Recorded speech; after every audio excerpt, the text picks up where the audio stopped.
আমার 12 লক্ষ টাকা আর 8 ভরি স্বর্ণ লয়া এরা উধার হয়ে গেছে। এই ভাবি আমাদের চলে গেছে, এটা আমাদের চাচতো ভাইয়ের বউ, ঠিক আছে।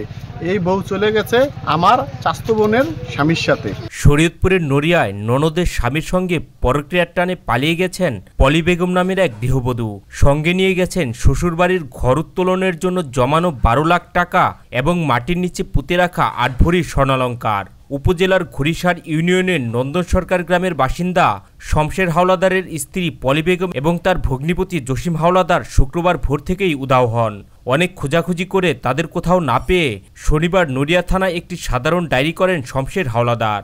আমার ব্যাংকে থেকে টাকা উঠাইছি, কাজের লইগা বিল্ডিং উঠান লইগা, রড বালুর লইগা, বাইরে টাকা পাঠাইছে, আস্তে আস্তে টাকা ন্যাশনাল ব্যাংক থেকে উঠাইছি, গয়না মাটির থেকে উঠাইয়া আর টাকা পয়সা আলমারি ভাঙ্গা ছিড়া টাকা পয়সা লয়ে গেছে। আমি বাইর ছিলাম না, আমার বোন জামাই একটা আছে, বোন জামাই দিই নাই। 12 লক্ষ টাকা এমন 8 ভরি স্বর্ণ নিয়ে চলে গেছে আমার ওই ভাবি, ঠিক আছে। গেছে নন্দের জামাইয়ের সাথে, যেমন হ্যাঁ সংসারটা ভাঙলো সাথে সাথে নন্দের সংসারটা ভাঙলো। এবং নন্দের একটা মেয়ে আছে, আমার ওই ভাইয়ের একটা ছেলে আছে। জানা যায় শমশের হাওলাদারের সাথে 2011 সালে বিয়ে হয় পলি বেগমের। তাদের কোলজুড়ে আসে এক পুত্র সন্তান। পরিবারের সদস্যদের দাবি জসিম হাওলাদার ও পলির সাথে পরক্রিয়া প্রেমের সম্পর্ক চলছিল দীর্ঘদিন ধরেই। এ নিয়ে শমশেরের সাথে স্ত্রী পলির এবং জসিমের সাথে তার স্ত্রী সুলতানার মনোমালিন্য হয়।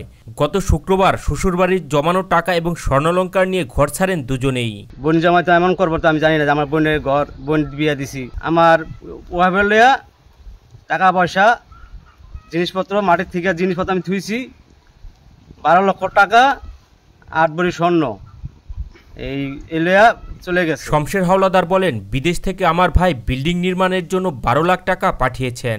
ব্যাংকে সমস্যার কারণে টাকা বাড়িতে রেখেছিলাম, কিন্তু আমার স্ত্রী ও বোন জামাই টাকা ও স্বর্ণ নিয়ে পালিয়ে গেছেন। তাদের মধ্যে সম্পর্কের কথা আগেই আভাস পেলেও এমন প্রতারণা আশা করেননি। তিনি বলেন, আমি এখন নিঃস্ব হয়ে গেছি। শ্বশুরবাড়ি থেকে আমার শাশুড়ি একটু জানাইছে যে তোমার বোন জামাইকে একটু সম্পর্ক অন্যরকম দেখি, তোমার জানাইলাম। আমি যাই না, একটু সন্দেহ আমি পাইছি, কিন্তু আমি বুঝতে পারি না যে এমন হইব আমার বোন জামাই। এদিকে সুলতানা বেগম বলেন, আমার স্বামী বিদেশ যাওয়ার কথা বলে বিদায় নিয়েছেন।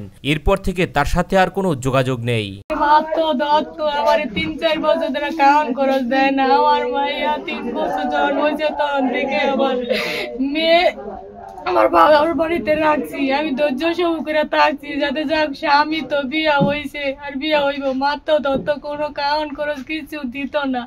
এবার কাইও মাঝে ধরছে মনে করেন টাকা পয়সার লেগে আমার যাওয়ার আগে মনে করেন আমার মায়েরা ধৈর্য যায় জিনিস সব লয়ে গেছে। পলি বেগমের মা বলেন, মেয়ের সম্পর্কের কথা আগেই জানতাম, জামাই ও শাশুড়িকে সতর্ক করেছিলাম, কিন্তু তারা সতর্ক হননি। এখন আমার মেয়ের সঙ্গে কোনো যোগাযোগ নেই। আমি কইছি আমার বাড়িতে নন্দের জামাই লগে যদি কথাবার্তা কস আমার বাড়িতে আবি না, আর বাপের কসম দিছি নন্দের জামাই কথা করবি না। তার শাশুড়ি যদি বাড়ি থাকে আমার বউরা কি করে আমি দেখুন না, আমার জামাইলে কোন হালত পড়লে আমি দেখুন না। ননদের জামাইয়ের সাথে গৃহবধূর পালিয়ে যাওয়ার বিষয়টি নিয়ে এলাকায় ব্যাপক চাঞ্চল্যের সৃষ্টি হয়। দ্রুত তাদের খুঁজে বের করার দাবি এলাকাবাসীর, আর ঘটনার তদন্ত সাপেক্ষে ব্যবস্থা নেওয়ার আশ্বাস দিয়েছে পুলিশ। ঘরের ভিতরে ওগুলো কাঁচা ঘর, কাঁচা ঘরের কারণে ওরা স্বর্ণগুলো মাটির তলে রাখছিল। একে একে একজনের কারণে 2টা সংসার ভেঙে গেছে। এখানে দেখেন আমার চাচতো ভাইরা বাড়িতে কাজ ধরবো বিল্ডিং এর, এই জন্য ইট বালু সিমেন্ট রড এগুলো অর্ডার দিছিল। এই সব ক্যাশ ছিল আমার ওই ভাবির কাছে। এই টাকাগুলা মনে করছে নিয়ে সব ভাইয়া গেছে। ইভেন